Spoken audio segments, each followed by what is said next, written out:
Current scenario को देखा जाए तो मेरे ख्याल से I can go with 60 to 70% in stock market, और फिर आप 10% maximum 10 to 15% in T bills, और 15% आपका गोल्ड के अंदर। मैं तो समझता हूँ अब जिस तरह की एनवायरनमेंट, इकोनॉमिक एनवायरनमेंट आगे चल के एग्जिस्ट करेगी, सबको परफॉर्म करना चाहिए, क्योंकि बिजनेस के लिए जो लवाजमात होते हैं वो सारे के सारे इन प्लेस होंगे। आपकी लो इंटरेस्ट रेट एनवायरनमेंट होगी, आपकी इन्फ्लेशन भी लो होगा, तो सीमेंट जिसकी डिमांड इंप्रूव हो सकती है। ऑटोज़, यकीनन ऑटोज़ के ऊपर सर मैं मिस कर दिया, ऑटोज़ के ऊपर आई एम बुलिश। उसकी वजह ये है सर, सारी चीज़ों की डिमांड गिरी है पाकिस्तान में, ऑटोज़ की ज़रूरत से ज़्यादा गिरी है, ऑटोज़ की डिमांड बिल्कुल गिर गई है। अब स्टॉक मार्केट चल गई है, गोल्ड चल गया है, तो पाकिस्तान की जो थर्ड बिग एसेट क्लास है वो अभी तक नहीं चली है, तो people will probably start to make a view on that. तो उसके साथ जो एलाइड थीम्स हैं, सीमेंट्स की, ग्लास की, टाइल्स की, स्टील की, उनके ऊपर नज़र रखें। फ्लैट स्टील अच्छा लगता है हमें सीमेंट अच्छा लगता है, हमें ग्लास अच्छा लगता है, हमें ऑटो पार्ट्स अच्छा लगता है। और ये तो सिर्फ आपको एवरेज पी पे अगर हम पहुंच जाते हैं तो 1,20,000 का टारगेट एक बड़ा रियलिस्टिक सा टारगेट है। पूरा 2025 अभी बाकी है, अभी तो साल शुरू हुआ है। रिजल्ट आने के बाद आप यकीन जाने कि कई चीजें आसमान से गिर के तो वापस जमीन पे आ जाएंगी, और कई जमीन पे पड़ी हुई आसमान पे चली जाएंगी। ये बहुत वॉलेटाइल रिजल्ट होगा, क्योंकि ये अब हुआ ये है कि बहुत सारी चीजें आसमान पे जा लगी और हमें ये नहीं पता कि आया कि उन्होंने कमाई इतनी करनी है कि नहीं करनी।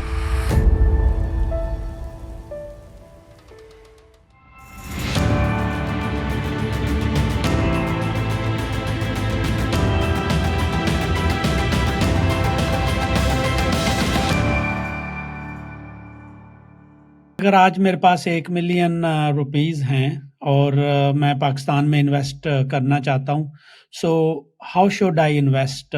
कितना गोल्ड ले लेना चाहिए, कितने डॉलर्स ले लेने चाहिए, कितने का मुझे स्टॉक्स लेने चाहिए क्रिप्टो में या म्यूचुअल फंड में? So how should I allocate that 1 million? अच्छा, right now depending on the situation, और अगर एक साल को मैं पीछे रिवर्स करके देखूं तो एक बहुत बड़ा ग्लोबल इवेंट हुआ है, जो कि अभी मेरे ख्याल से इस इन द टाइम में वो चल रहा है। दैट इज के 30 इयर्स का जो है पेट्रो डॉलर का कॉन्ट्रैक्ट था अमेरिका का सऊदी अरब के साथ। वो 30 इयर्स का तकरीबन इस पिछले साल कंप्लीट हो गया था। अभी भी उसकी बातें वगैरह चल रही हैं, लेकिन ओवरऑल जैसे ही वो कॉन्ट्रैक्ट खत्म हुआ है तो डॉलर की जो पावर है वो काफी हद तक कम हुई है, और गोल्ड बहुत ज्यादा परफॉर्म कर रहा है।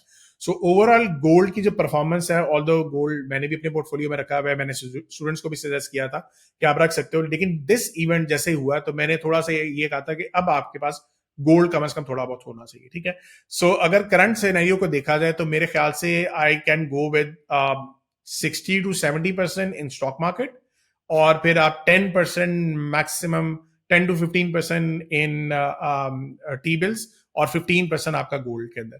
तो मेरे ख्याल से this is a very good scenario. अच्छा, इसमें अगर आप टी बिल्स में नहीं जाना चाह रहे हो, 5% टी बिल्स में कर लें, 10% आप क्रिप्टो में कर लें। सो इस तरीके से you can manage your account.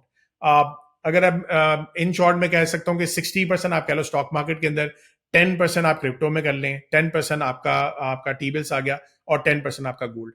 चूंकि क्रिप्टो का भी अगर आप साइकिल देखोगे तो मैंने ये मेंशन किया हुआ कई वीडियोस के अंदर कि मई 2025 तक जो है आपका बुल साइकिल का एक रन बनता है, वो अभी तक है। ठीक है, तो you can invest your money in crypto. और मैंने जब सजेस्ट किया था उस टाइम पे 16,000 का बिटकॉइन था, मैंने तब भी सजेस्ट किया था। फिर बिटकॉइन ऊपर गया था और दोबारा नीचे आया था, मैंने 32,000 पे भी कॉल दी थी कि अभी भी आप इसको बाय कर सकते हैं। सो डिपेंडिंग ऑन दैट अभी तक साइकिल बरकरार है, एंड आई थिंक मई 2025 तक, जून 2025 तक ये साइकिल चलता रहेगा आपका। बिल्कुल, थैंक यू। अमार भाई, ये क्रिप्टो वाला मशवरा तो स्पेशली मेरे लिए है, क्योंकि मैं दुबई में रहता हूँ and I can buy easily crypto and sell. Pakistan में तो शायद अलाउ नहीं है, तो I will take it this one for me. अच्छा अमार भाई, अभी अगर पाकिस्तान स्टॉक मार्केट की बात करें तो आपको कौन से जो सेक्टर है राइट नाउ वो प्रॉमिसिंग लग रहे हैं फॉर इन्वेस्टिंग? अच्छा, राइट नाउ आई थिंक के ओवरऑल आप डिफेंसिव सेक्टर से अब आपके सिक्लिकल सेक्टर्स का टाइम आ रहा है, क्योंकि ये वो टाइम आता है जब आपके इंटरेस्ट रेट नीचे आते हैं। ठीक है, सो ओवरऑल मैंने भी काफ़ी स्टूडेंट्स मेरे उनको भी सजेस्ट किया था कि आप अभी भी डिफेंसिव सेक्टर्स से शिफ्ट हो सकते हो सिक्लिकल की तरफ, लेकिन डिफेंसिव सेक्टर्स में कुछ सेक्टर्स ऐसे हैं जिसमें थोड़ा सा बेहतर परफॉर्मेंस लग रही है कि अभी भी शायद सही रहे। उसमें से बैंक्स अभी भी काफ़ी हद तक बेहतर हैं, क्योंकि अगर आप देखो ओवरऑल इंटरेस्ट रेट काफ़ी ऊपर है, थोड़े से नीचे आए हैं, और गवर्नमेंट की तरफ से वैसे उनको एक लिमिटेशन भी आ रही है कि आपने अपने लोन्स अपने कंपनीज को देने हैं। इसको कहते हैं एडीआर, ठीक है, एडवांस डिपॉजिट रेशो, कि आपने वो बढ़ानी है, यानी कि आपने कंपनीज को लोन देने हैं। आप सीधा टी बिल्स वगैरह में इन्वेस्टमेंट नहीं कर सकते, सिंपल। तो वो भी एक हिट आ रही है बैंक्स को, वो चाहेंगे कि किसी तरीके से हम कंपनीज को लोन ज्यादा दें, तो उससे थोड़ा सा प्रॉफिटेबिलिटी इस तरह से हिट हो सकती है कि आपके अभी भी टी बिल्स वगैरह पे अच्छा रेट मिल रहा था। तो बैंक्स फिलहाल अच्छी हैं, लेकिन ये थोड़ा सा छोटा सा ड्रॉबैक है।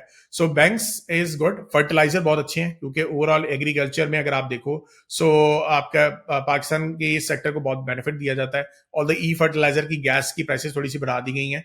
एफएफसी मुझे काफी 6-7 महीने से बहुत जबरदस्त लग रहा है कि उसकी गैस की प्राइसेस अभी नहीं बढ़ाई हैं। Overall it's a very good stock, very good company, बहुत जबरदस्त परफॉर्म करी है। So fertilizer sector is my second sector. पहले पावर सेक्टर था, लेकिन अब पावर सेक्टर से मैं थोड़ा सा हट रहा हूँ, क्योंकि बहुत जबरदस्त उसने रन दे दिया है, काफी जबरदस्त उसने डिविडेंड्स वगैरह भी दे दिए हैं। सो ये इसको सेक्टर को मैं शायद इस टाइम इंक्लूड नहीं करूंगा। लेकिन third one would be auto, ठीक है। ऑटो में काफी हद तक साजगार मेरे कई स्टूडेंट्स ने रखा हुआ था, आई डोंट नो, बल्कि मैंने काफी स्टूडेंट्स को सजेस्ट किया था कि आप साजगार लो, और बहुत अर्ली पिक किया था हमने। 100 पे भी खरीदा था लोगों ने, 200 300 पे भी खरीदा था, अब तो 1000 प्लस हो गया। अच्छा, so that is my third auto sector. Fourth one will be currently cements. Steel को भी कर सकते हैं, स्टील में थोड़े से एक दो चीजें नेगेटिव आई हुई हैं, लेकिन cement and steel can be good given, although इसमें रियल एस्टेट का थोड़ा सा हिट डिमांड की तरफ से आ रहा है।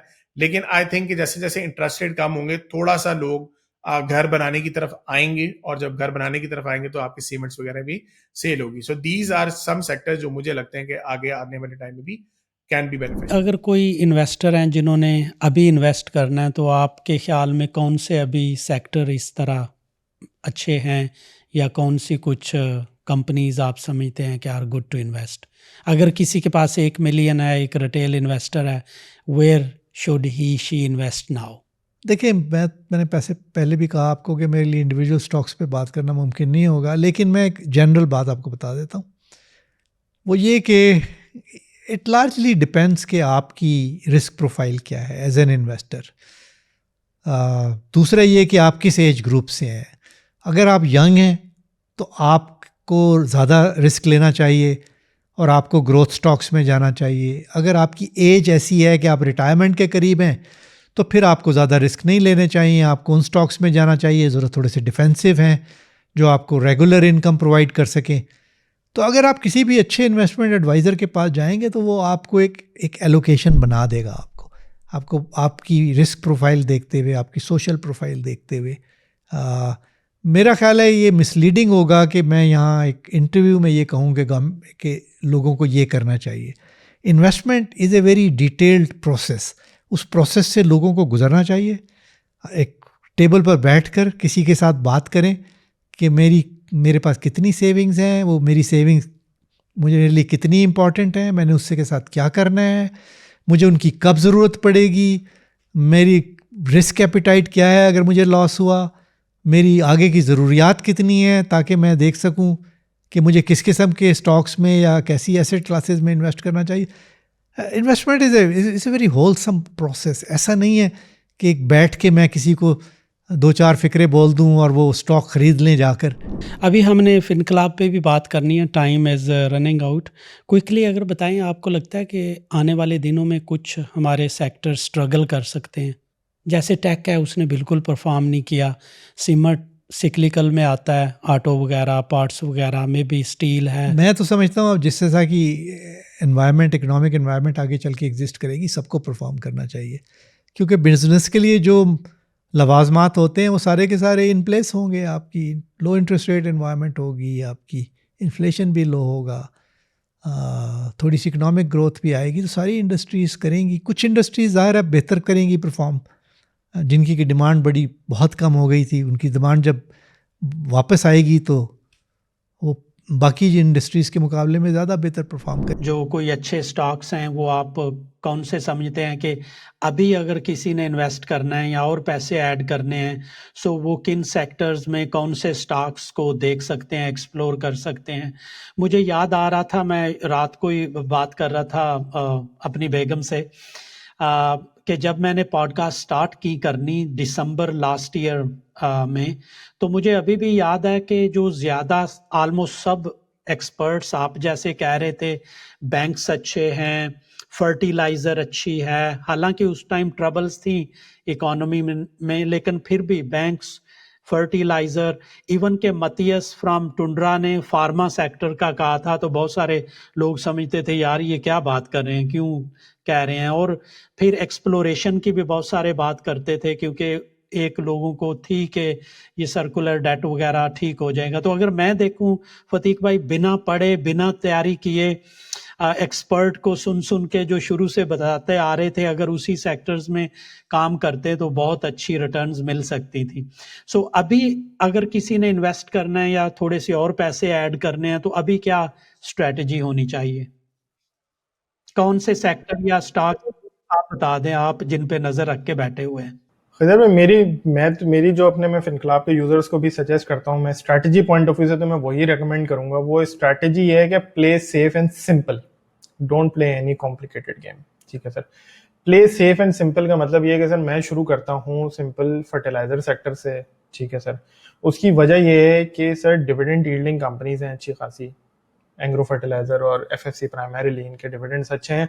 डिविडेंड यील्ड में आज भी फॉरवर्ड लोगों के जो मैं एस्टिमेट्स देख रहा होता हूँ, जो पब्लिश होती हैं रिसर्च रिपोर्ट्स वगैरह मैं देखता हूँ, तो वो उस हिसाब से डिविडेंड यील्ड अच्छी है। और अभी मार्केट में जैसे मैंने आपसे थोड़ी देर पहले जिक्र किया कि इंटरेस्ट रेट नीचे तो मतलब सेकेंडरी मार्केट में आ गया है, स्टेट बैंक अभी कम कर रहा है, और इसमें थोड़ा बहुत अभी फर्दर थोड़ा बहुत रूम होगा 11-12% तक मिसाल के तौर पे जाने का।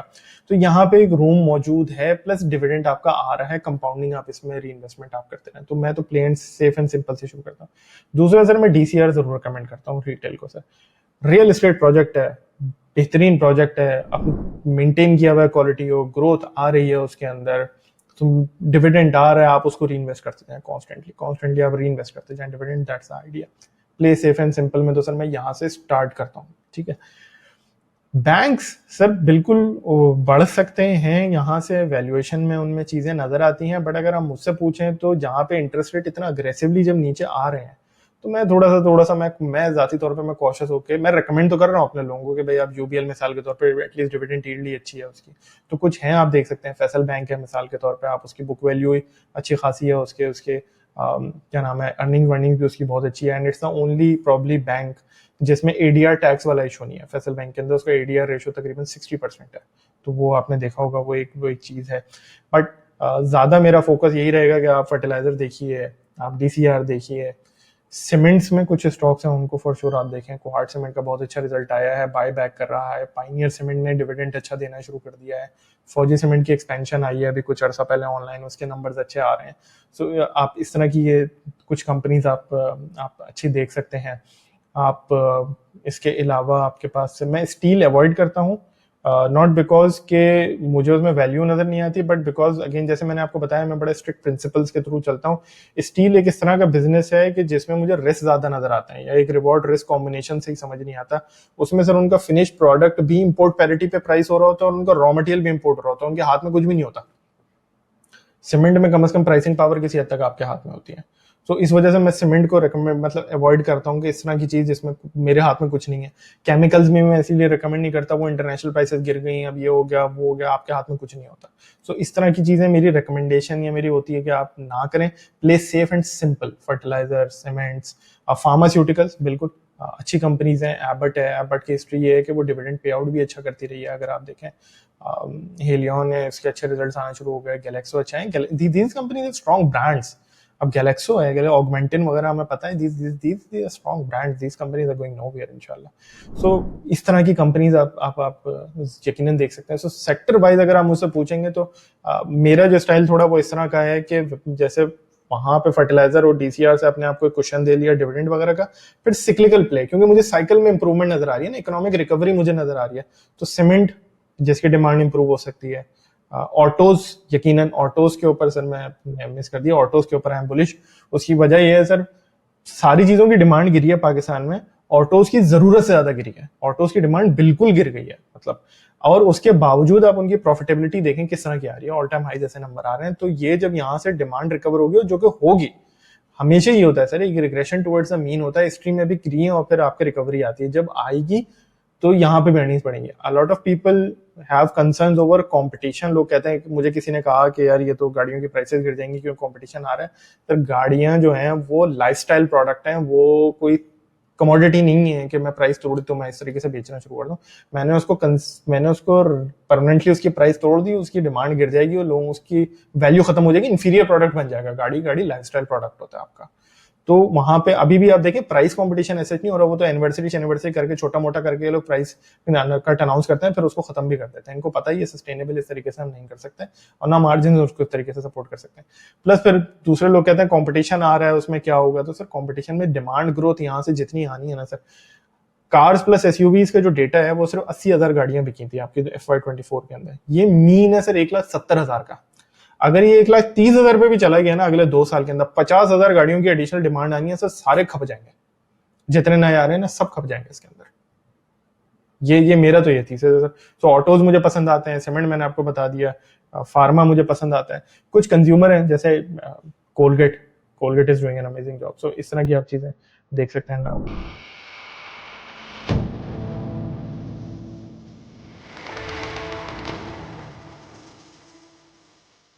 मुस्तफा भाई, अभी आने वाले दिनों में शॉर्ट टर्म में या मिड टर्म लॉन्ग टर्म में आपको कौन से सेक्टर्स या कुछ कंपनीज जो हैं वो अट्रैक्टिव लग रही हैं फॉर इन्वेस्टमेंट अपॉर्चुनिटीज? तो आई थिंक इसके अंदर we previously talked about energy chain के अंदर हमने एक व्यू बनाया था कि this seemed like a good bet. I would say कि देखें, अगर हम 2025 की अब बात करें, बिकॉज 2024 ऑलमोस्ट एंड हो रहा है, तो अगर हम अगले कैलेंडर ईयर की बात करें कि व्हाट वी एक्सपेक्ट कि मार्केट में जो चीज़ें ड्राइव करेंगी, तो आई थिंक वन इज के इन टर्म्स ऑफ के what do we expect in terms of the overall environment to be. अगर आप देखें कि ओवरऑल एनवायरनमेंट क्या हो रहा होगा, कि you will probably be moving from an interest rate cycle जिसके अंदर हमने बहुत अग्रेसिव कट्स देखे हैं to more stability in interest rates, ठीक है ना।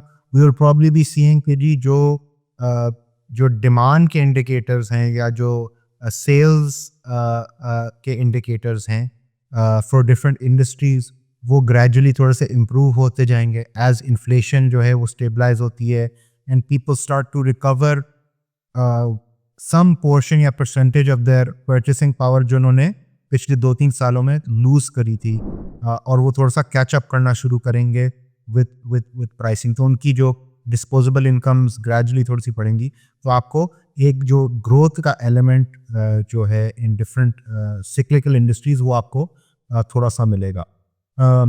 And I think a lot of the जो ऑस्टेरिटी बेस्ड जो रिस्ट्रिक्शंस रेगुलेशंस वाइज जो लगी हुई थी, if all goes well in terms of the IMF and the external account, तो वो प्रॉब्ली थोड़ी सी रोल बैक होना शुरू होंगी। So I think from that perspective, I would continue to be bullish on the energy sector, especially आपके EMPs and OMCs के ऊपर. I would continue to be bullish on the pharma sector, which is we know कि वहाँ पे deregulation का एक जो catalyst है वो बहुत important है for their overall earnings outlook. I would continue to, I would rather now start to look at opportunities with more traditionally growth-oriented sectors. जैसे हमें पता है कि जैसे real estate has been in a bad state for a while now in Pakistan, कि जी जो एक historical asset class थी, उसकी price performance over the last couple of years बहुत poor हुई है, and even though stock market ने recover करके 3x हो गई, real estate की prices अभी भी अपने low levels पर languish कर रही हैं। वहाँ पे I think थोड़ी बहुत activity आपको pick up होगी, थोड़ी सी आपको वहाँ पे इंटरेस्ट नज़र आएगा एज पीपल लुक कि जी अब स्टॉक मार्केट चल गई है, गोल्ड चल गया है, तो पाकिस्तान की जो थर्ड बिग एसेट क्लास है वो अभी तक नहीं चल रही है, तो people will probably start to make a view on that. तो उसके साथ जो एलाइड थीम्स हैं, सीमेंट्स की, ग्लास की, टाइल्स की, स्टील की, उनके ऊपर नज़र रखें। Then I would say कि another sector which was affected by the currency depreciation, by the high inflation, by the high interest rates was your auto sector and auto parts sector. ठीक है ना, वहाँ पे regulations भी लगी, imports रोक दिए गए, consumer financing पे restrictions लग गई. I think a lot of those regulatory restrictions will now be eased in the days and weeks and months ahead. और जो लोगों की जो डिस्पोजेबल इनकम, जैसे मैंने बताया कि वो जब रिकवर होना शुरू होगी इन द कमिंग ईयर, तो इनके अंदर भी एक आपको एलिमेंट नज़र आ सकता है इन terms of improvement in their earnings and margins and outlook. तो आई वुड से कि ये एक तो रिफॉर्म एजेंडा पे अगर मैं बात करूँ तो मैं एनर्जी पे बात करूँगा. इन terms of a more secular growth story I would look at pharmaceuticals and maybe technology. And from a more cyclical growth oriented, I would look at, you know, the construction allied industries. And perhaps consumers में आप क्या कहते हैं autos के ऊपर focus करेंगे. तो I think these are some of the sectors जो आप थोड़ा सा अपने पोर्टफोलियो के अंदर इनको तरजीह दें, थोड़ा सा इनको प्रायोरिटाइज करें कि जी यहाँ पे आई थिंक अभी भी जगह बनती है. But like I was saying earlier कि जनरली टू मी टेक्निकल गुरु तो आप हैं, मगर मुझे एटलीस्ट मार्केट्स या price action by and large over extended लगता है. तो अगर आपने चीज़ें आइडेंटिफाई भी करी हैं, perhaps wait a little bit, wait for them to come back to their base and then start building your position. अभी हमें आप जो चेस सिक्योरिटी की स्ट्रेटजी रिपोर्ट है फॉर नेक्स्ट ईयर उसको एक्सप्लेन करें. बहुत सारे लोग हैं उन्होंने शायद पढ़ी ना हो, बहुत सारे ऐसे भी हमारे इन्वेस्टर फेलोज हैं जो शायद इंग्लिश में रिपोर्ट्स होती हैं तो उनको इतना ना अंडरस्टैंड कर पाएँ. सो आप इस पूरी रिपोर्ट को हमें समझाएं, क्या है ये रिपोर्ट? देखें, इस पूरी रिपोर्ट के अंदर हमने एक चीज ये करने की कोशिश की है, ये समझाने की कोशिश की है कि देखें मार्केट ना वैल्यूएशंस के हिसाब से इस वक्त हम पूरी साइकिल में किधर, तो इस वक्त ना हम बहुत टॉप पे हैं और ना हम बहुत बॉटम पे हैं, हम कहीं बीच में. तो मार्केट में ऊपर जाने का रूम है क्योंकि इंटरेस्ट रेट्स नीचे आ रहे हैं. फिर हमने कुछ आर्ग्यूमेंट्स दिए हैं और इंटरेस्ट रेट्स क्यों आगे जाते हुए नीचे आ सकते हैं. उसमें एक जो इंपॉर्टेंट आर्ग्यूमेंट है वो ये है कि पाकिस्तान का करंट अकाउंट सही है और करंट अकाउंट सही होने की वजह से करेंसी स्टेबल रहेगी और इन्फ्लेशन कम होगी. तो अगर इन्फ्लेशन कम होगी तो इंटरेस्ट रेट्स भी मोस्ट लाइकली नीचे आ सकते हैं. तो अगर इंटरेस्ट रेट्स और नीचे आते हैं तो मार्केट का पीई रेशो और ऊपर जा सकता है. तो ये प्राइस अर्निंग्स रेशो कि अगर 1 रुपया कंपनी कमाती है तो वो कितने की मिलती है, तो वो जो है 10, 20, 30% से अभी काफी जगह है. अभी काफी जगह है मार्केट में पी बढ़ने की. फिर जाहिर है फिर अर्निंग्स भी बढ़ जाएंगी सिक्लिकल सेक्टर्स वगैरह की, कुछ की जो हमने मेंशन की हैं कुछ कंपनीज, हमें लगता है उसकी अर्निंग्स बढ़ जाएंगी. अच्छा, फिर हमने एक जनरल सेक्टर्स के ऊपर कमेंट्री की है कि हमें क्या क्या अच्छा लगता है, जिसमें हमें फ्लैट स्टील अच्छा लगता है, हमें सीमेंट अच्छा लगता है, हमें ग्लास अच्छा लगता है, हमें ऑटो पार्ट्स अच्छा लगता है. और फिर उसके बाद फिर हमने कुछ अल्फा पिक्स दिए. जाहिर है ये वही पिक्स हैं जो हम पिछले 4-6 महीने से जो है जिनके ऊपर बात कर रहे हैं. हम पॉडकास्ट में भी बात कर रहे हैं, हम क्लाइंट से भी बात कर रहे हैं, हमने कुछ रिपोर्ट्स भी लिखी हैं, जिसमें पहला स्टॉक जो हमने जिससे स्टार्ट किया है वो PSX है. और PSX वही स्टोरी है कि देखें खैज़र भाई, पाकिस्तान में स्टॉक्स में इंटरेस्ट बढ़ रहा है और लोग आहिस्ता आहिस्ता स्टॉक मार्केट में आ रहे हैं. ये एक मोनोपोली बिजनेस है जो जैसे जैसे ट्रांजैक्शंस बढ़ती जाएंगी स्टॉक मार्केट पे, इसकी अर्निंग्स बढ़ती जाएंगी. अब हमने जिस वक्त रिपोर्ट लिखी थी तो उस वक्त हम अज्यूम कर रहे थे कि इस साल 27 बिलियन रुपए का एवरेज डेली ट्रेडेड वॉल्यूम होगा. बाय द टाइम मैंने आपके साथ दूसरी नेक्स्ट पॉडकास्ट की थी PSX के बाद, तो मेरा ख्याल है 40 बिलियन हो चुका था. और पिछले हफ्ते अगर हम देखें या इसी हफ्ते हम देखें तो 70 और 80 बिलियन के वॉल्यूम्स हो रहे हैं. कल मेरा ख्याल है 81 बिलियन की वैल्यू ट्रेड हुई थी स्टॉक मार्केट में. तो कहाँ 27 अज्यूम कर रहे थे और कहाँ 80 बिलियन ट्रेड हो रहे हैं. तो मुझे लगता है कि आहिस्ता आहिस्ता जो है वो PSX की अर्निंग्स भी जो है वो बढ़ रही. ज़ाहिर है ये वॉल्यूम्स 80 बिलियन का मतलब ये नहीं है कि अब ताहयात 80 बिलियन होते रहेंगे और ये कभी नीचे आएंगे और कभी ऊपर जाएंगे. बट जनरली जो एवरेज डेली ट्रेडेड वैल्यू होती है एक्सचेंज पे वो एक मार्केट कैप की परसेंटेज होती है. और मार्केट कैप भी ज़ाहिर है काफी बढ़ गई है. आप 8 ट्रिलियन से जो है वो 14 ट्रिलियन पे आ गए हैं. तो अब अगर उसकी एक परसेंटेज ट्रेड हो रही है तो वो परसेंटेज बड़ी ट्रेड हो रही है. दूसरा ये भी होता है कि इंटरेस्ट रेट जब नीचे आते हैं तो हर साइकिल में हमने देखा है कि जब इंटरेस्ट रेट नीचे आते हैं तो मार्केट में ज्यादा वैल्यू ट्रेड होती है. तो जब ज्यादा वैल्यू ट्रेड होगी तो PSX की अर्निंग ज्यादा आएगी. स्टोरी ये नहीं है, लेकिन ये तो है शॉर्ट टर्म स्टोरी. देखें PSX में एक लॉन्ग टर्म स्टोरी है, वो ये है कि पाकिस्तान में we don't have a functioning stock market. मतलब आज अगर किसी को पैसे रेस करने हो तो उसको बहुत आसानी से स्टॉक मार्केट से नहीं मिलेंगे। And that can eventually change. We could see what's going on in India. We could see what's going on in Saudi Arabia. We can see what's going on in Mexico. और यहाँ भी eventually शायद किसी वक्त ये हो जाए कि भाई बहुत ज्यादा इन्वेस्टर इंटरेस्ट आ जाए, इन्वेस्टर इंटरेस्ट से आईपीओ हो सके और फिर नई और कंपनीज आती जाएं और मार्केट का साइज बड़ा होता जाए। ये कंपनी एक मोनोपोली है, जिसका मतलब ये है कि जब भी ये होगा तो इसी को बेनिफिट होगा, एक और एक्सचेंज नहीं खड़ा हो सकता।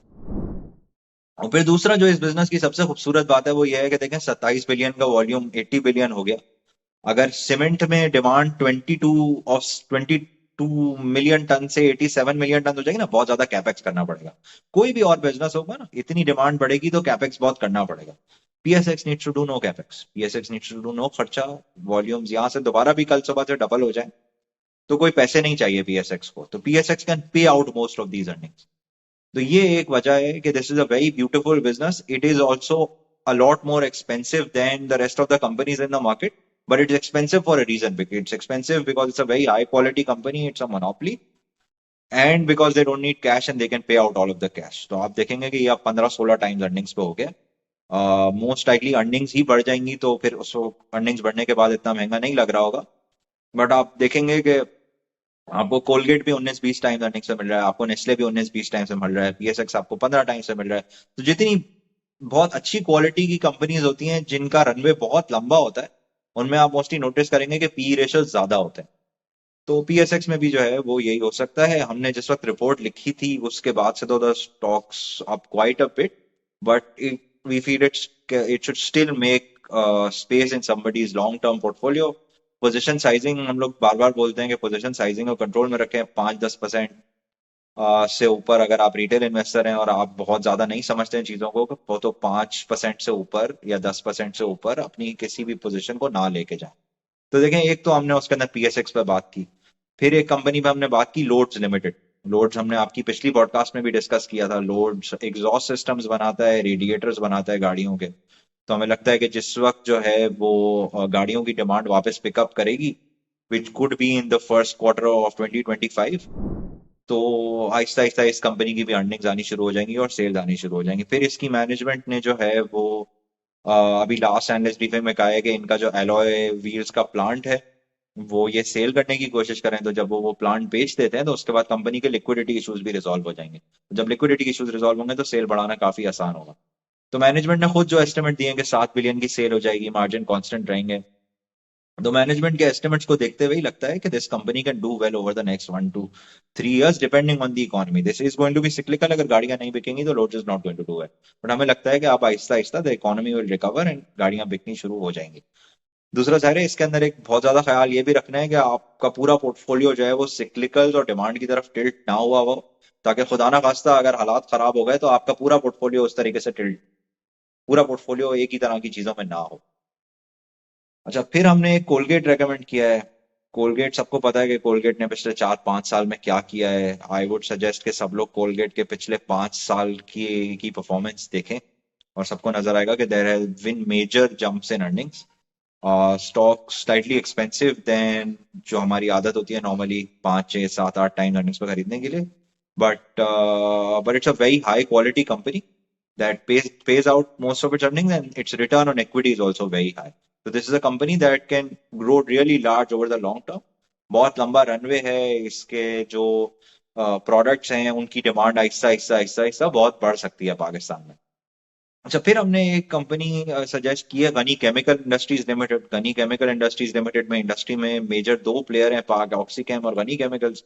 ये इंडस्ट्रियल गैसेस बनाते हैं और कुछ फूड ग्रेड चीजें की भी गैसेस बनाते हैं। इस कंपनी में एक एक्सपेंशन ऑनलाइन आई है दिसंबर में, और 1 जनवरी में कैल्शियम कार्बाइड का प्लांट आना है जो स्पिन ऑफ होना है। तो हर शेयर पे आपको 5 रुपए के तकरीबन गनी केम वर्ल्ड के शेयर्स मिल जाएंगे। For every 1000 shares of GCIL you will get 50 shares of Ghani chem world limited. The stock will open at 100 शायद। अच्छा, एंड कैल्शियम कार्बाइड भी जो है ना कैन डू वेल, क्योंकि पाकिस्तान में और कोई कैल्शियम कार्बाइड बनाता नहीं है। Ghani chem world calcium carbide मिलेगा हर GCIL के शेयर होल्डर को। इस स्कीम ऑफ अरेंजमेंट के कंप्लीट होने के बाद गनी केम वर्ल्ड के भी शेयर्स मिल जाएंगे। ये डुओपली बिजनेस है, तो कोई बहुत ज्यादा झगड़े होते नहीं है इसके अंदर, और मार्जिन जो है वो स्टेबल रह सकते हैं। And this is a product के जिसकी इंडस्ट्रियल ग्रोथ के साथ जो है वो डिमांड भी बढ़ती रहेगी। फिर हमने अलगाजी ट्रैक्टर रेकमेंड किया है, हमें इमेज पाकिस्तान इंटरेस्टिंग लगता है, स्पेल इंटरेस्टिंग लगता है, इंडस मोटर्स इंटरेस्टिंग लगता है, एटलस होंडा इंटरेस्टिंग लगता है, हम नेटवर्क बहुत सस्ता लगता है। तो we then discussed a lot of stocks अलग अलग, और सारे सजेशन सबके साथ यही है कि आपका चेज में जो भी ट्रेडर है आप उसको कॉल करें अगर आपको और समझना है तो, or you can always through your trader contact me also and we'll explain it to you, and we'll also try to explain if this stock suits your portfolio also, and आपके पास बाकी holdings क्या हैं और आप कितना risk ले सकते हैं। बट सब लोग अपनी रिस्क एपेटाइट के हिसाब से काम करें। ये इन सारे अल्फा पिक्स से पहले एक और लिस्ट भी है of relatively more blue chip, more stable companies. Of course, Colgate is a very good, very stable company, Atlas Honda also. But हमने उससे पहले कुछ और स्टॉक्स भी रेकमेंड किए, जैसे हमने हमारी लास्ट पॉडकास्ट में हमने आयशा स्टील भी जो है वो डिस्कस किया था, और वो अभी हमने ज़ाहिर स्ट्रैटेजी में भी ऐड कर दिया। तो मेजरली खिजर भाई स्ट्रैटेजी रिपोर्ट्स जो है वो अगले पूरे साल में क्या करना चाहिए के ऊपर होती हैं।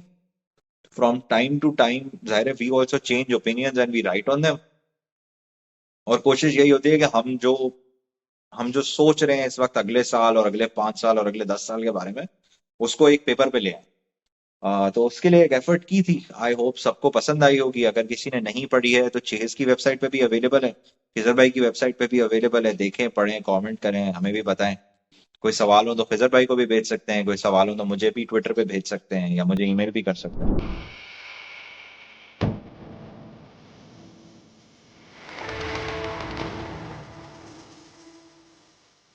स्ट्रैटेजी रिपोर्ट जो है इंटर मार्केट ने रिलीज़ की, वो मैंने capitalmarkets.com की साइट पे भी लगा दिया है।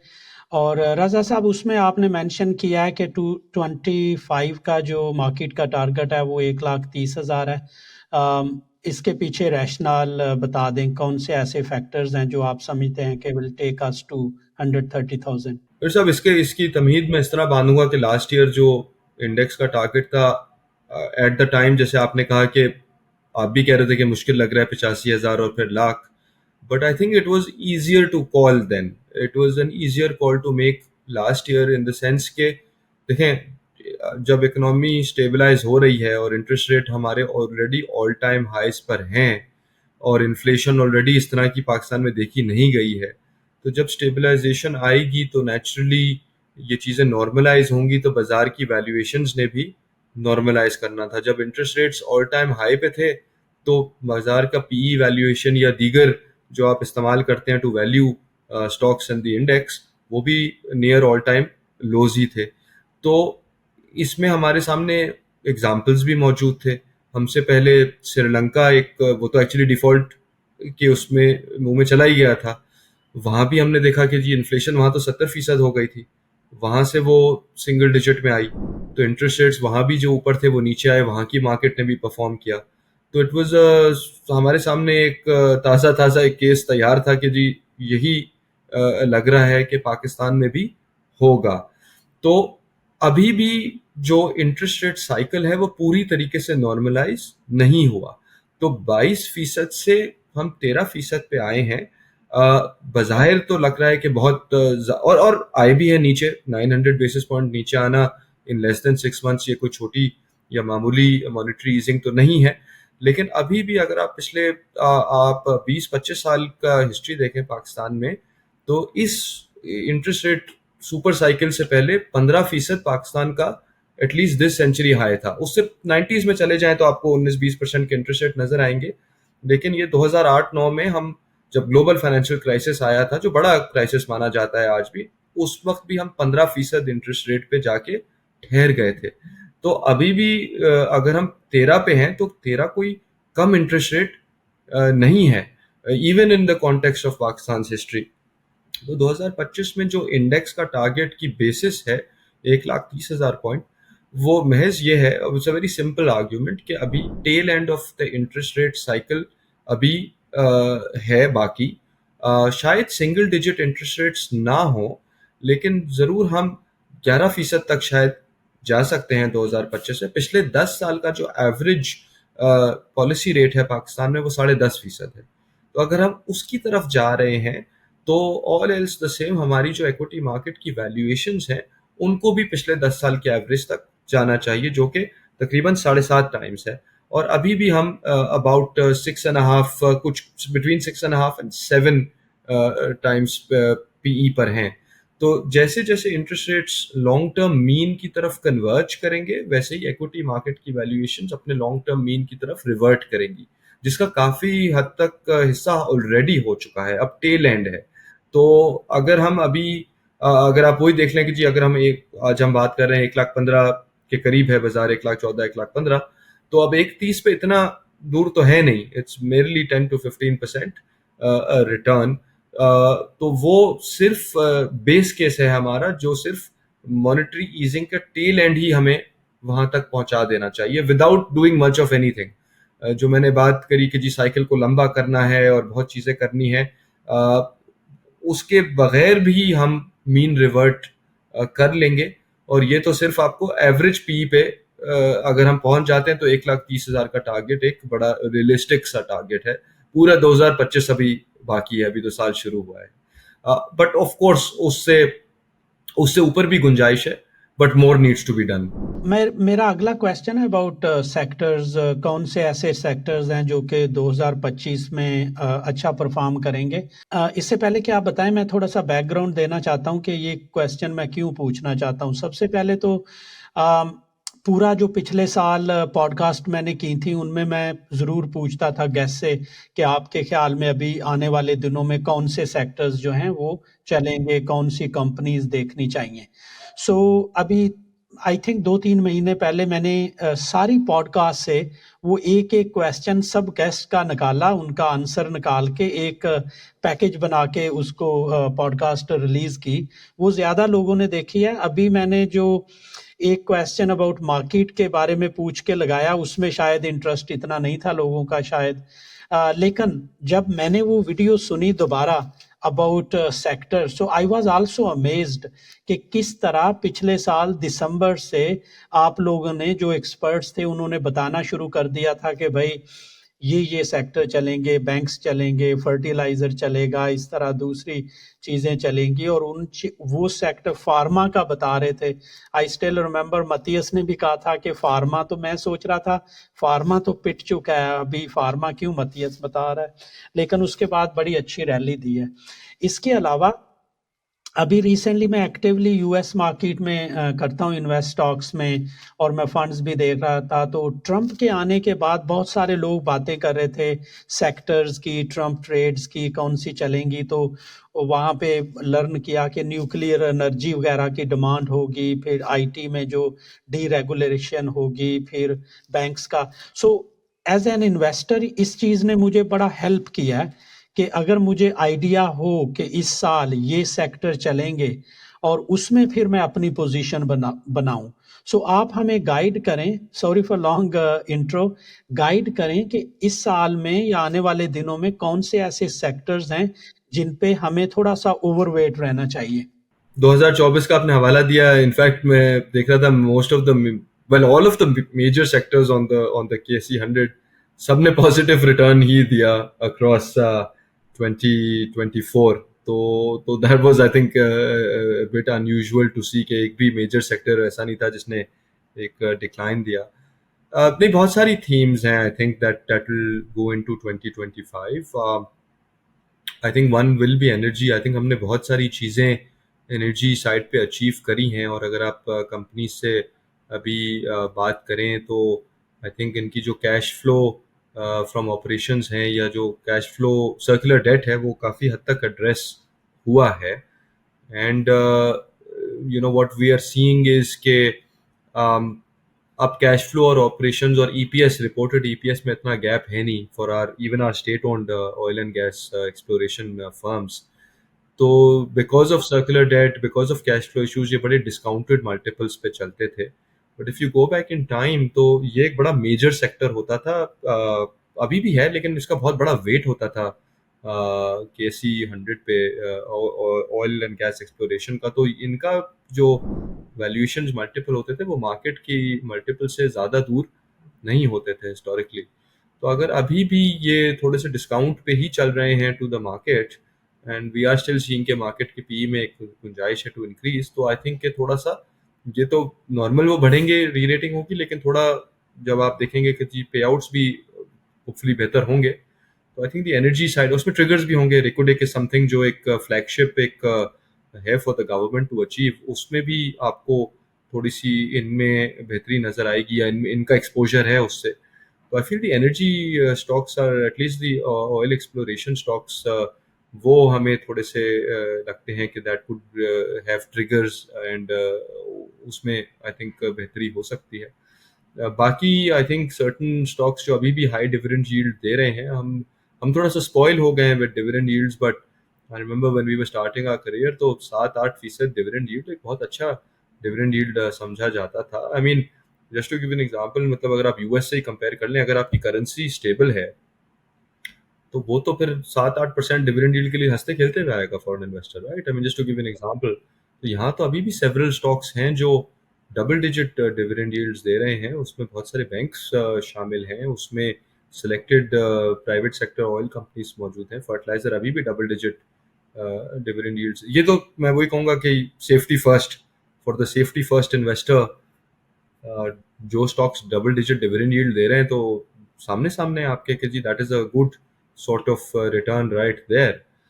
बाकी देखें, अगर आप बिलीव करते हैं, it really depends.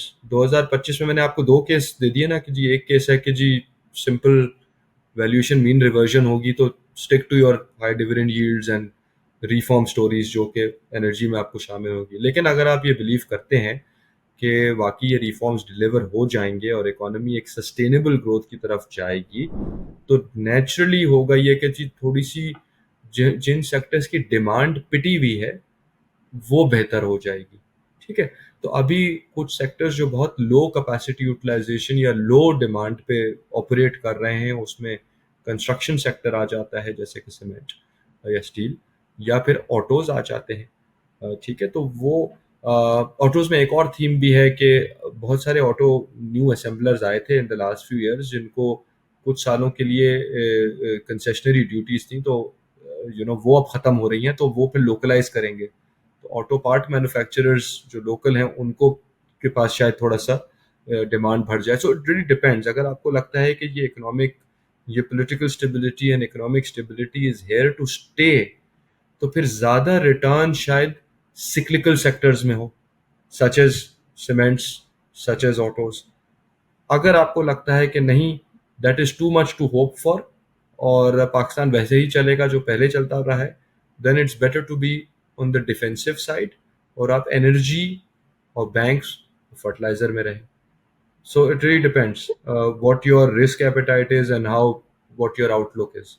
So it's either going to be cement and autos cyclicals, या तो अगर रिफॉर्म्स हम वाकई डिलीवर कर रहे हैं, अगर हम वहां नहीं कर पाए तो then the defensives will still be flavour of the year for 2025. So it depends. But the good thing with Pakistan is that, unlike a lot of other markets, you have a lot of liquid stocks. आपके पास choice है, ठीक है, तो आपको energy sectors में भी मिलेंगे, आपको बैंक्स बहुत सारे मिलेंगे, you will find good cement companies. So you have a wide variety of choice in the market. So it really depends कि आपका horizon क्या है, risk appetite क्या है, return objectives क्या हैं और आपकी outlook क्या है। तो you can pick and choose from a variety of sectors. तो I'm मतलब मैं ये नहीं कहूँ, let me put it this way, sectors शायद महंगे अब कौन से लगते हैं। आई वुड आर्ग्यू फार्मा की आपने बात करी कि बहुत अच्छी रैली आई है, तो अब now it is at multiples जो बहुत सालों बाद आए हैं, शायद मिड टीन्स पे चले गए हैं। या टेक्नोलॉजी सेक्टर जो अमूमन रहता है हाई ग्रोथ हाई पी, लेकिन वो वैल्यू सेक्टर तो नहीं कंसिडर किया जाएगा, तो निस्बतन वो थोड़े से लगता है कि मे बी दो sectors and companies could be close to fair value. But उसके अलावा क्या मैं कह सकता हूँ कि जी cement is close to fair value? No. क्या ऑटोज फेयर वैल्यू के पास है? No. Energy, banks, not so much. अभी भी गुंजाइश है। तो अभी भी बहुत सेक्टर्स आपको मिलेंगे कि you can play around with and make a decent return hopefully in 2020। हमने बहुत सारे पॉजिटिव ट्रिगर्स को तो डिस्कस कर लिया, लेकिन लेट्स से कि कोई ऐसे नेगेटिव ट्रिगर्स, रिस्क फैक्टर्स जो कि ये सारा बुलिश मोमेंटम है इसको डीरेल कर सकते हैं? बहुत सारे रिस्क फैक्टर्स हैं खिल साहब। आई थिंक रिस्क फैक्टर्स तो हर मार्केट में आपको पाए जाएंगे। There is no such thing as a perfect investment. Commodity prices, अगर ऑयल प्राइस शॉक आता है, अभी भी हमारा import cover is only 2.5 months which is not very high. तो अगर कमोडिटी प्राइस शॉक आता है तो वो एक होगा। Economic indiscipline would be another, कि हम बड़ी जल्दी थोड़ा सा ओवर कॉन्फिडेंट हो जाएं और may be I am sure बहुत प्रेशर्स होंगे ऑन द प्राइम मिनिस्टर और द फाइनेंस मिनिस्टर कि हम ग्रोथ की तरफ जाएं, लेकिन अगर वो एक अनसस्टेनेबल ग्रोथ की तरफ चले गए तो वो भी एक काउंटर प्रोडक्टिव हो जाएगा। अगेन सेम मिस्टेक्स दोहराई जा रही होंगी। या फिर हम आईएमएफ को सेटिस्फाई नहीं कर पाए। आई थिंक खैर साहब, अगर आप आईएमएफ की रिपोर्ट पढ़ें, एंड अगेन अभी तक तो हम काफ़ी कंप्लायंट हैं, but IMF is also lender of last resort. But वो भी जब आपको देता है जब वो फील करता है कि आपकी डेट सस्टेनेबल हो। इस दफ़ा आईएमएफ प्रोग्राम में उसने लिखा हुआ है कि a few of our directors noticed कि अब there is no more room for policy missteps, और अगर अब जाके भी आपने पॉलिसी मिसस्टेप्स करे तो शायद आपकी डेट सस्टेनेबल करार ना दी जाए, विच इफेक्टिवली मीन्स आपको डिफॉल्ट करके रीस्ट्रक्चर करना पड़ेगा। ठीक है, तो एक तो so we are in last chance saloon अगर हम उस तरह से देखें। Politics, of course, I mean, whether it is domestic politics या geopolitics, वो हमें बड़ा carefully navigate करना पड़ेगा between US and China, for instance. Security is an issue जो शायद पिछले 2-3 साल में फिर भी कंट्रोल में था, but I think in the last year or so we've seen an increase in incidents. So I think that will be of concern as well. I think we are a very climate vulnerable nation. हमने देखा 2022 में floods, they were devastating. So I think we are more exposed to those kind of things. तो ये risk तो I think हैं, but I think हम अपना क्या कर सकते हैं? We can try to mitigate these by being disciplined economically, by trying to preserve political stability, by trying to keep our noses clean and not get stuck in geopolitical conflicts जो दुनिया में शायद हों, हम उससे दूर ही रहें, अपने अंदर ही फोकस करें, अपने काम से काम रखें। और security, I understand, might be a challenge, but it's something that we have been resilient and powered through in the past. तो I think वही हम रहें तो I think we can mitigate some of those risks. So these are manageable risks. ऐसा नहीं है कि ये हमारी इकोनॉमी बज़ाहिर ऐसा लगता है कि डिरेल हो जाएगी। I don't think so. I think we are cautiously optimistic for 2025. We are in a good place. देखें, 1.5 साल पहले अगर मैं और आप ये बात कर रहे होते कि जैसे हम अभी बात कर रहे हैं कि पता नहीं रिफॉर्म्स होंगे नहीं होंगे, हमने बहुत सारी पॉलिटिकल पार्टीज को साथ लेके चलना है और रिफॉर्म्स डिलीवर करने, इतना आसान नहीं होगा। लेकिन हम 1.5 साल पहले ये अगर कहते कि जी, तो शायद ये कॉन्वर्सेशन भी एक गनीमत है कि हम ये कर रहे हैं। 1.5 साल पहले तो हम डिफॉल्ट ही कर चुके होते और ये बहुत सारी चीज़ें शायद बड़ी मुश्किल उसमें करनी पड़ रही होती हैं, या बहुत आगे जाके हम ये अचीव कर रहे होते। तो just the fact that we are able, हम इस पॉइंट पे खड़े हुए हैं कि हम ये बात कर रहे हैं, मैं और आप डिबेट कर रहे हैं कि रिफॉर्म्स होंगे नहीं होंगे, शायद ये भी ब्लेसिंग ही है कि इस पॉइंट पे तो पहुंचे, इस काबिल तो हुए कि हम ये बात कर रहे हैं कि अच्छा चलो नेक्स्ट स्टेप रिफॉर्म्स करना है। तो वो डिलीवर हो नहीं हो is a separate matter, and I hope deliver हो for Pakistan sake. But even के हम इस पॉइंट पे ही खड़े हैं कि ये तो 1.5 साल पहले तो मुमकिन भी नहीं था ना। तो I think even that is it's something that we can be a little bit cheerful about, and let's be cautiously optimistic. But ये देखें, बड़ी जल्दी हमें पता चल जाएगा, बिकॉज हम ये ना ज़्यादा देर हम इंतज़ार कर नहीं पाएंगे। 3 से 6 महीने में you will have a great idea कि ये हो रहे हैं या नहीं हो रहे हैं। So far we are on track, so far हम IMF से कंप्लायंट हैं, लेकिन फरवरी के सेकंड हाफ में IMF की रिव्यू है।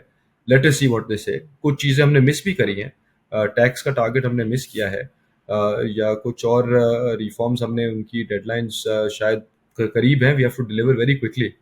तो बहुत ज़्यादा इंतज़ार भी नहीं करना पड़ेगा हमें टू फाइंड आउट कि वाकई हम डिलीवर कर पाएंगे नहीं कर पाएंगे, and then the market will react accordingly.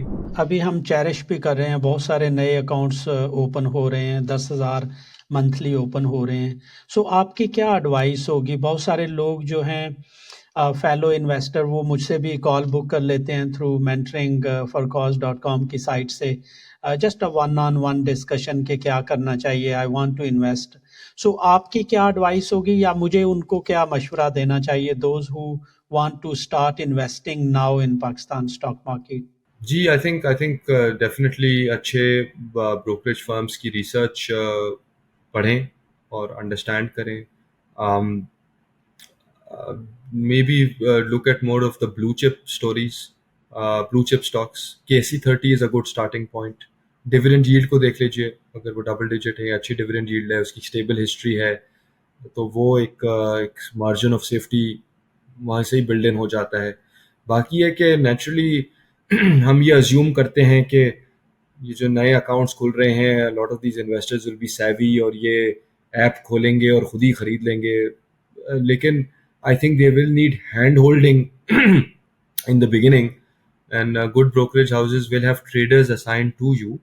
But जो भी ट्रेडर आपको अगर मशवरा दे रहा है उसको ब्लाइंडली फॉलो ना करें, उसकी क्रॉस चेक वेरिफिकेशन करें और ज़रूर उससे पूछें कि ये तुम मुझे जो ख़रीदने का कर रहे हो उसकी कुछ वजह तो बता दो कि मैं क्यों ख़रीदूँ इसको। कोई मतलब ऐसे ही दिल की मर्ज़ी है, आज मूड हो रहा है ये लेने का, या वाकई इसके पीछे कुछ वजूहात हैं, और अगर आपका ट्रेडर एक अच्छा हुआ और एक्सपीरियंस्ड हुआ और मुखलिस हुआ तो वो आपको फिर कन्विंस करेगा कि ये वजूहात हैं, and then you can make your decision. But over time आप खुद ये सलाहियत डेवलप करें कि आप रिसर्च रिपोर्ट्स पढ़ें और खुद इवेंचुअली आप खुद ट्रेड कर लें without this hand holding. But शुरू में आई अंडरस्टैंड कि आपको हैंड होल्डिंग होगी, लेकिन उसमें भी सवाल आप पूछें, 10 सवाल करें अपने ब्रोकर से, ट्रेडर से, क्यों मुझे ये करवा रहे हो। और अगर आपने बिल्कुल सेफ रहना है साहब तो डिविडेंड यील्ड वाले हैं, और आपने अगर इफ यू फील कि यू डोंट हैव दैट, आप ये नहीं कर पाएंगे, तो then you don't have, I mean ठीक है, I am a brokerage firm but you can go to mutual funds, right. और आप वो पैसा फिर प्रोफेशनल मनी मैनेजर्स को दे दें, उनके साथ बैठें और उनको अपना रिटर्न ऑब्जेक्टिव और रिस्क एपेटाइट समझाएं। उस हिसाब से दे विल टेल यू कि हमारा ये फंड आपके लिए सूटेबल है, और आप उसमें इन्वेस्ट कर दें, whether it is a pure equity fund या whether it is an asset allocation fund, वो आपको गाइड कर देंगे। तो इफ यू फील कि आपके पास एक्सपर्टीज नहीं है या वक्त नहीं है, तो there are professional money managers out there, आप फंड में पैसा रखवा दीजिए, तो दैट्स आल्सो परफेक्टली फाइन। और अगर आपको लगता है कोई एक्सपर्टीज है और आप खुद कर सकते हैं, तो सो बिस्मिल्लाह आप खुद करें। बट सवाल ज़रूर पूछें कि मैं कोई चीज़ ले रहा हूँ तो क्यों ले रहा हूँ, और वो डिसिप्लिन मेंटेन करें कि जी मैं ले रहा हूँ, इसकी फेयर वैल्यू मुझे ये लगती है, तो मैं इस प्राइस पे फिर बेच भी दूंगा। तो वो keep that disciplined approach intact. तो there is no one way to do this, there is no one right answer to do your question, but ये कुछ मैंने मोटी मोटी चीजें बता दी कि this in general good rules of thumb.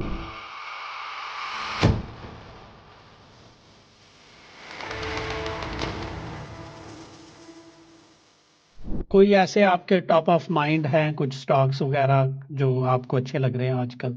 देखिए, जो एफएफसी का जो ईपीएस है वो बहुत मैटर करेगा। अब देखें, एक बड़ी इंपॉर्टेंट चीज मैं आपको बताने लगूं कि till these results come in फरवरी और मार्च, उस वक्त तक तो होगी स्पेकुलेशन इन तमाम शेयर्स के अंदर, लेकिन एक दफा जब ये रिजल्ट आ जाएंगे ना, तो इन आपको अंदाजा होना शुरू हो जाएगा कि एंग्रो एच का कितना ईपीएस आ रहा है, आपको अंदाजा होना शुरू हो जाएगा कि माड़ी में क्या ईपीएस आ रहा है, आपको अंदाजा होना शुरू हो जाएगा कि एनपीएल का क्या ईपीएस आ रहा है, आपको अंदाजा होगा कि एनसीपीएल का क्या ईपीएस आ रहा है, ठीक है ना। यानी कि इन सारों के ईपीएस आपके, ईफर्ट का क्या आ रहा है, पाकिस्तान ऑयल फील्ड का क्या आ रहा है, ओजीडीसी का क्या आ रहा है, जहां पे कह रहे हैं कि जी काफी ज्यादा ये जो है सर्कुलर डेट में कमी हो रही है, तो हमें पता चलेगा ना कि ओजीडीसी के अब कैश फ्लो कैसा है, और अब पीपीएल का कैश फ्लो कैसा है, एसएनजीपी का कैसा है, एसएसजीसी का कैसा है, वहां पे ये चीजें री रेट होंगी। टिल दैट टाइम उस वक्त तक इनमें स्पेकुलेशन होती रहेगी जब तक रिजल्ट नहीं आता। रिजल्ट आने के बाद आप यकीन जाने कि कई चीजें आसमान से गिर के तो वापस जमीन पे आ जाएंगी और कई जमीन पे पड़ी हुई आसमान पे चली जाएंगी। ये बहुत वॉलेटाइल रिजल्ट होगा, क्योंकि ये अब हुआ ये है कि बहुत सारी चीजें आसमान पे जा लगी हैं और हमें ये नहीं पता कि आया कि उन्होंने कमाई इतनी करनी है कि नहीं करनी। अगर फर्ज करें कि उनकी कमाई ना हुई तो वो जमीन पे आ गिरेंगे। खास तौर पे मुझे डर है फार्मा में, क्योंकि वो पहले ही 300% ऊपर निकल गई है। अब आया कि उनका वाकई ईपीएस डबल ट्रिपल होता है, क्योंकि पता नहीं, मुझे नहीं पता कि भाई इतनी विटामिन क्या बिकनी है या नॉन एसेंशियल ड्रग्स क्या बिकनी है कि पता चले कि जी इनके ईपीएस या डबल ट्रिपल हो गए। पर अगर फर्ज करें कि वो पता चलता है कि जी पहले 10 रुपए कमा रहे थे तो अब वो 14 रुपए कमा रहे हैं, तो उससे फिर क्या फर्क पड़ेगा? हाँ, 10 रुपए कमा रहे हैं और अब 34 रुपए कमा रहे हैं, वो फर्क पड़ेगा।